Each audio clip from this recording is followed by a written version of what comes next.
Viewers, এই পর্বে আমরা দেখব দুটি অঙ্ক, একটি বীজগণিত এবং একটি পাটিগণিত। সমাধানটি দেখব আমরা প্রথমেই বীজগণিত। আমরা প্রথমে দেখতে পাচ্ছি যে এখানে মিডল ভেক্টর এখানে দেওয়া আছে 2x² - x - 3 এর একটি উৎপাদক নিচের কোনটি। যেহেতু এমসিকিউ থাকবে এখানে অঙ্কটি করে নিতে পারি। মিডল ভেক্টর মানে হচ্ছে মাঝের যে অংশ, যে সংখ্যা বা অক্ষর থাকে সেটিকে যোগ বিয়োগ করে মাঝেরটাই রাখতে হবে। মধ্যের যে কাজ, মাঝের যে কাজ, সেটি হচ্ছে বীজগণিতের ভাষায় মিডল ভেক্টর। তো তাহলে আমরা দেখি ভিউয়ার্স, এখানে ব্যাখ্যায় কী দেওয়া আছে। 2x² - x - 3। এখন মাঝে যে -x আছে এটি যোগ বিয়োগ করে এই সংখ্যাটি রাখতে হবে। এমন দুটি সংখ্যা নিতে হবে যাতে বিয়োগ করে এই মাঝের xটি থেকে যায়। এখানে লক্ষণীয় আবার মাইনাস যেই সংখ্যাটা থাকবে বড় সংখ্যাটা সেটাই নিতে হবে, যাতে করে বিয়োগ, এখানে বিয়োগ চিহ্ন আছে, যে সংখ্যাটা নেব বড় সংখ্যা নেব এবং বিয়োগ চিহ্নটা বড় হবে।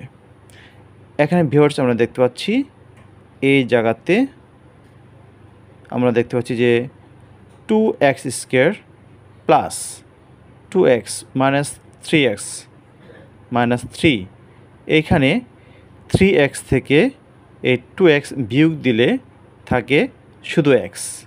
আমি ভিউয়ার্স আগে বলছি যে এখানে যোগ বিয়োগ করে যেন এই মাঝের অংশটাই থাকে।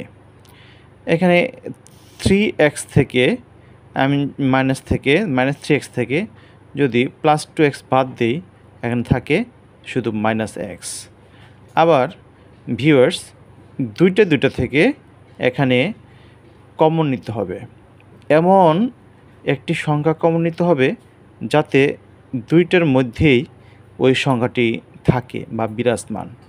যেমন 2x² + 2x থেকে কমন যদি নেই 2x, তাহলে এখান থেকে যায় একটা x, প্লাস 2x থেকে 2x নিলে থাকে 1, এটা ব্র্যাকেটের মধ্যে রেখে দেই, মাইনাস এখানে 3x - 3 থেকে কমন যদি নেই 3, তাহলে এখানে থাকে x, মাইনাস এবং মাইনাস হয়ে যায় প্লাস, 3 থেকে 3 কমন নিলে হয়ে যায় 1। এখন এই দুইটা ব্র্যাকেট থেকে যে কোনো একটা কমন নিতে হবে। এখানে নেওয়া হয়েছে x + 1, এই পাশেও আছে x + 1, এই পাশেও আছে x + 1। এই দুইটা থেকে যে কোনো একটা কমন নেব। তারপরে এই ব্র্যাকেটের আগে যে অংশগুলো আছে, যে অক্ষরগুলো আছে, সেই অক্ষরগুলো আবার নিতে হবে। এখানে আছে 2x আর মাইনাস এই ব্র্যাকেটের আগে আছে 3, তাহলে 2x - 3, আর যে দুইটা ব্র্যাকেট থেকে যে কোনো একটা নিলাম। সুতরাং নির্ণয় একটি উৎপাদক হচ্ছে এখানে x + 1। এই চারটে যে অপশন আছে, চারটে অপশন থেকে দেখা যাবে দুইটা থেকে যে কোনো একটা থাকলে সেটাই উৎপাদক হয়ে যায়। সবাইকে ধন্যবাদ।